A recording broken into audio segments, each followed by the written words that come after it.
Called ghost hunters, paranormal researchers. But we prefer to be known simply as Ed and Lorraine Warren. क्या आप जानते हैं, एक ऐसा केस था जिसने एड और लॉरेन वॉरेन की जिंदगी हमेशा के लिए बदल दी। एक ऐसा हॉन्टिंग जिसमें उन्होंने खुद कहा, यह हमारा सबसे खतरनाक केस है और शायद आखिरी भी। यह था स्मर्ल फैमिली हॉन्टिंग और इसी पे आधारित है आने वाली फिल्म कंज्यूरिंग लास्ट राइट्स। लेकिन दोस्तों, असली कहानी फिल्म से भी ज्यादा डरावनी और कहीं ज्यादा उलझी हुई थी।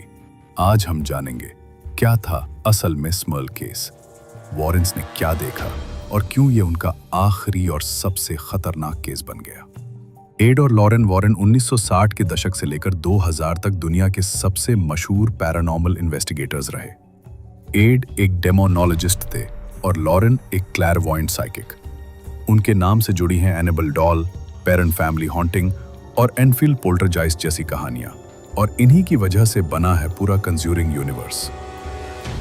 1980 के दशक में पेंसिल्वेनिया के वेस्ट पिट्सटन इलाके में रहती थी स्मर्ल फैमिली। जैक और जेनेट स्मर्ल अपने बच्चों के साथ एक पुराने घर में शिफ्ट हुए। शुरू में सब कुछ सामान्य था, लेकिन धीरे धीरे घर में अजीब घटनाएं शुरू हो गईं। सबसे पहले आई एक अजीब सी बदबू, जैसे सड़ी हुई गंध जो अचानक पूरे घर में फैल जाती थी। फिर सुनाई देने लगी दरवाजे पर खटखटाहट की आवाजें और इलेक्ट्रिकल उपकरण अपने आप चालू बंद होने लगे। दीवारों पर अजीब खरोंचें उभरने लगी।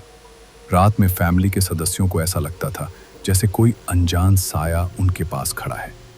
धीरे धीरे ये हॉन्टिंग और भी हिंसक हो गई। सामान अपने आप हिलने लगा, फर्नीचर गिरने लगा। जेनेट स्मर्ल ने दावा किया कि उन पर शारीरिक हमले तक हुए। बच्चों ने भी अंधेरे में काले साए देखने की बात कही। परिवार ने स्थानीय पादरियों को बुलाया, लेकिन उनकी प्रार्थनाएं भी बेअसर साबित हुईं। 1986 में स्मर्ल फैमिली ने वॉरेन्स से मदद मांगी। वॉरेन्स ने घर की जांच की और कहा कि यहाँ एक बहुत ही शक्तिशाली दानवी उपस्थिति मौजूद है। एड वॉरेन ने कहा था, यह केस हमारे करियर का सबसे मुश्किल हॉन्टिंग है। उन्होंने प्रार्थनाएं की, ब्लेसिंग्स और एग्जॉर्सिज्म जैसे रिचुअल्स किए। कुछ दिनों तक गतिविधि शांत रही, लेकिन फिर पहले से भी ज्यादा डरावनी होकर वापस आ गई। लेकिन हर कोई इस कहानी को सच नहीं मानता। कुछ पत्रकार और शोधकर्ताओं का मानना है कि फैमिली की निजी परेशानियां और तनाव ही इन घटनाओं के पीछे थे। कुछ ने इसे कल्पना या बढ़ा चढ़ाकर कही कई बातें बताया। पुलिस और मेडिकल रिपोर्ट्स में कभी भी किसी दानव का सबूत सामने नहीं आया, और इसी वजह से स्मर्ल केस आज भी विवादित माना जाता है। अब बात करते हैं फिल्म की।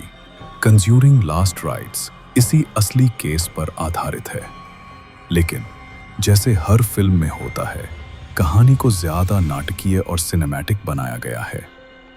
कुछ घटनाएं फिल्म में सच हैं, लेकिन बहुत सी बातें सिर्फ हॉरर इफेक्ट के लिए जोड़ी गई हैं। फैंस के लिए ये फिल्म बेहद खास है, क्योंकि पैट्रिक विल्सन और वीरा फार्मिगा, जो एड और लॉरेन के किरदार निभाते आए हैं, यह उनका आखिरी अपीयरेंस होगा इस फ्रेंचाइज में। एक इमोशनल फेयरवेल के साथ स्मर्ल हॉन्टिंग की कहानी हॉरर प्रेमियों के लिए एक बड़ा अनुभव साबित होगी। स्मर्ल फैमिली का राज आज तक सुलझा नहीं, पर सवाल यह है, क्या आप इसे एक हकीकत मानते हो या सिर्फ एक कहानी? अपना जवाब कमेंट्स में लिखिए, क्योंकि आपका वर्डिक्ट ही हमारे लिए सबसे जरूरी है। और अगर आपको ऐसी ही असली और डरावनी कहानियां चाहिए, तो अभी के अभी लाइक, शेयर और सब्सक्राइब कीजिए। ये था वायरल वर्डिक्ट्स।